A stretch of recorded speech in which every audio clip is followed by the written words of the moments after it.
Welcome back to the channel, guys. My name's Andy R and this is the Brotherhood of Men, a channel solely dedicated at getting you men out there a better outcome in your lives, even if it's only a little bit, because as I've said many times before, a little bit better is still better. And I do that by giving you information, by sharing my opinion, by giving statistics and facts, and also occasionally sharing a news story with you.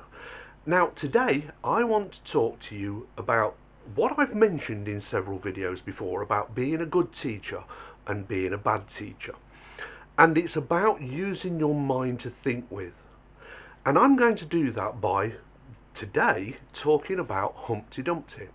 Now if you're not from a Western society, you've probably never heard the nursery rhyme Humpty Dumpty. If you are from the United States, Canada, Australia, New Zealand, Great Britain, some of the ex-British colonies, you'll have heard the nursery rhyme, probably told to you by your mother when you were younger, the Humpty Dumpty nursery rhyme.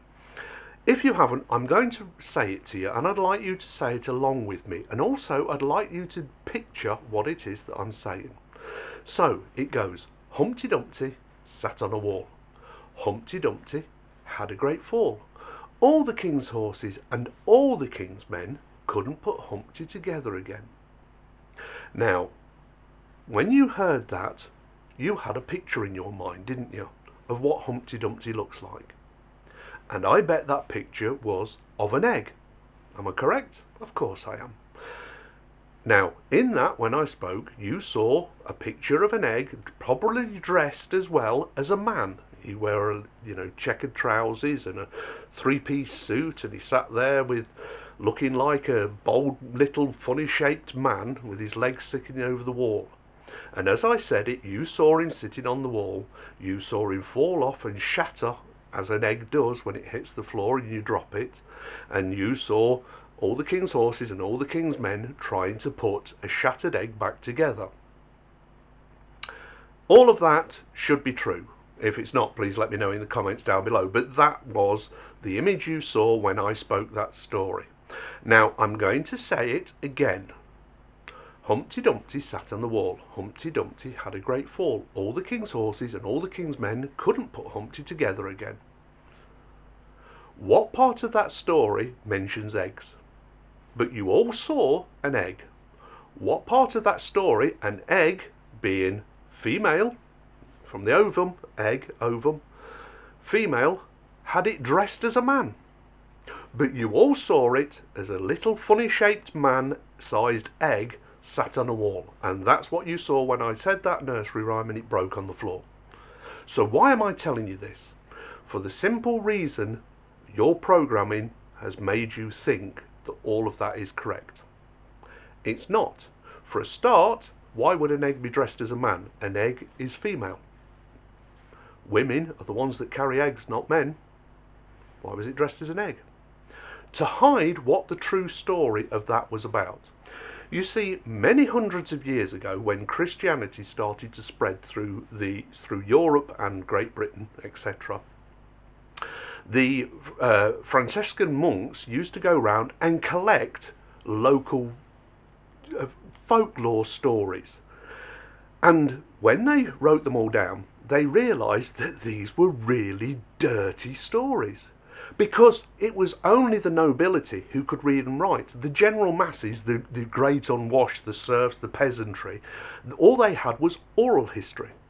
In fact, when most of us could read and write and we went to places like the new colonies and that, we came across the natives there who had the same thing, oral history. The old person was the one who was almost like the library for the whole village. The old men and the old women, they were the ones that kept the stories going, and they'd tell them round campfires to the youngsters, to the kids, carrying on that oral tradition. But the thing is that our ancestors were very earthy. We didn't coach it in sweet language. We'd use metaphors still, but it would be told in such a way that there was no doubt about what they were talking about. Now, some people might tell you that Humpty Dumpty actually refers to a cannon that was on the wall in a battle, and when the wall was destroyed and the cannon fell down, it got cracked and it couldn't. Actually, that's nonsense. It goes back long before that battle. It goes back, like I say, to the early days of Christianity. And these monks used to collect these stories and they'd send them back to the papacy, to the Pope. And the cardinals and that would look and go, this is disgusting. These people are telling each other, they're so earthy, they're not at all spiritual. And what they did was they changed the words in these, and that's what was given back for them to talk, because they were the only ones, the priests and the nobility were the only ones that can read and write. So the nobility would read what the priests had written in books and believe it to be true because it's the written word. It didn't lie to them. It was the first propaganda, if you will, written. But they changed it to them coming out as nonsense phrases that we now call nursery rhymes. The truth of the matter is that if you have children and you've said these nursery rhymes to you, I know I said them to my daughter when she was younger, you are actually telling them dirty stories. Or at least stories with morals but an earthy background to them. So why is Humpty Dumpty pictured as an egg? Because the true story is about virginity. And the fact that once a woman loses her virginity, it doesn't matter what laws the king passes, he can't give her back her virginity. It was that important. All the king's horses and all the king's men could fight wars, but you still won't get your virginity back. And that's why it was depicted as an egg. But why is a man dressed as an egg? That's to throw you off the scent, so you don't think, hang on, eggs are female. You see, religion did this many, many times throughout history. If you want a religion to take hold in a country that doesn't believe in that religion, you don't take away their holidays, you don't take away their celebrations, you just rebrand it, give it a new name. You see companies all the time giving you the same old dross that they had before, but rebranded. For instance, there were mushrooms that were just called brown mushrooms. Didn't sell very well and they were cheap as chips. But as soon as they recalled them a different name, they told you it had got this special name, all of a sudden the restaurants could sell what they were buying for pennies to pounds because it looked good on the menu. Do you see? All you did was rebrand it. So this is why at Easter time, which is supposed to be the resurrection of Christ, we have bunny rabbits and we have eggs. Because in the pagan religion, Easter was all about rebirth and fertility. Rabbits are fertile, going at it like rabbits. Eggs are a symbol of fertility. Nothing to do with religion whatsoever. Show me where rabbits and eggs appear in the Bible. They don't. But you don't take away that early spring celebration from people and say, no, that's against the religion. You say, oh, that was when our Lord was resurrected. Isn't that crazy? The midwinter feast now became Christmas. You don't take away people's relaxation. You don't take away their revelry. You just rebrand it. You just incorporate it in what you have. And if you're telling dirty stories with a moral to your daughters about hold on to your virginity until a man marries you, until you've got settled down, until you've got exactly what it is that you need is somebody to protect you and look after you like your family has when you move out of the house into another house, you tell her stories about Humpty Dumpty.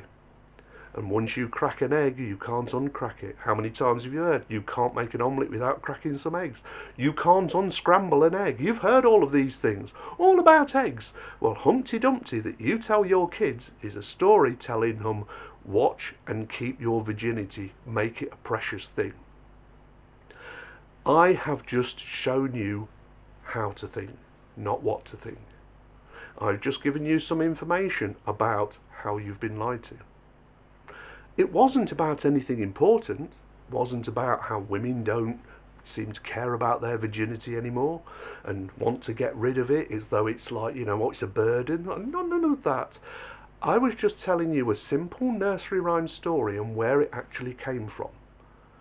But in doing so, I've just opened your mind a little bit more about how easy it is to be manipulated. And that you, my brothers out there, when I say take care of yourself, I don't just mean physically, I mean be strong here as well. Question everything, and every one. Look at the motives behind what they're trying to get you to do. I hope you've enjoyed this. It was a more light-hearted little video, and I hope you enjoyed it, and I hope you watched it all the way through to the end and got something from it. And if you did, please give the video a like. The video loves likes, the algorithm likes likes, as does comments, as it does subscription. And if you're not already subscribed, hit the subscribe button. Don't forget to miss the bell icon, because I don't want you to miss out on great future content, even silly videos like this. But I hope you got something from it. Anyway, I'm going for a cup of tea because, well, I think I've earned one. You guys out there, you take care of yourselves, because if you don't, who will? And I'll talk to you soon. Bye now.